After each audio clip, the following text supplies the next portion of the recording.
olombelona mety maty isika ninofotsy maso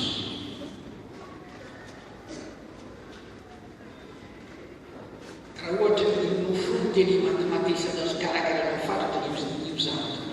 akora zay miloza ito dia maty atoena fa za dia mihevitra atao zavatra lehibe ny arapana atao zavatra lehibe manantanja ny arapana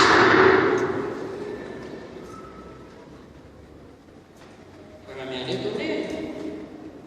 amin'ny fotoana tsy hay mihitsy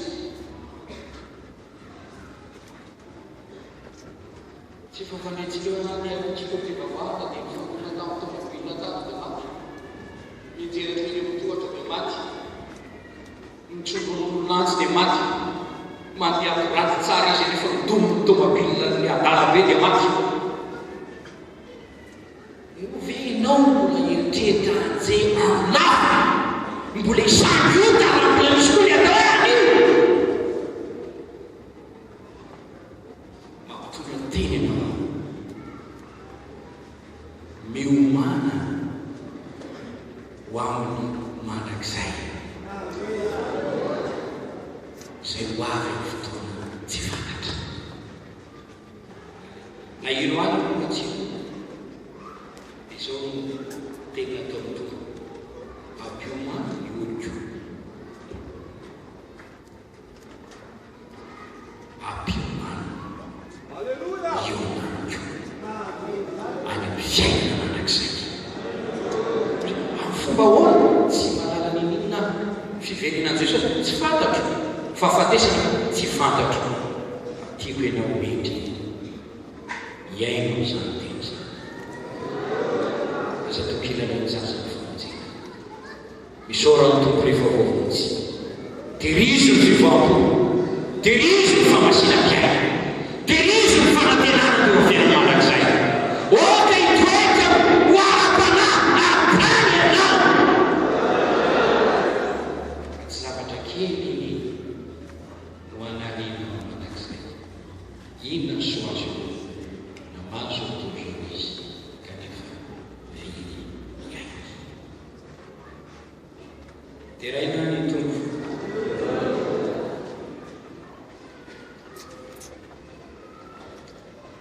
andaotsika hitona fanango sakamo ny olona tsy ho any amin'ny mety ve zany mety ve zany dimy amin'ny divolo fivoriana tomina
mbola tolakory pastera dia tapitra ny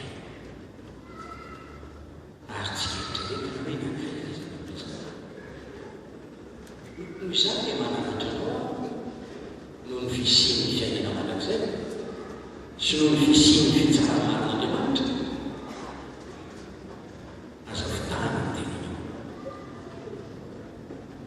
ary aza manantena mitaka n'Andriamanitra tsy azo fitana izy maro ny fiainana matova fiainana manak'izay averitsika dia sy tsika tika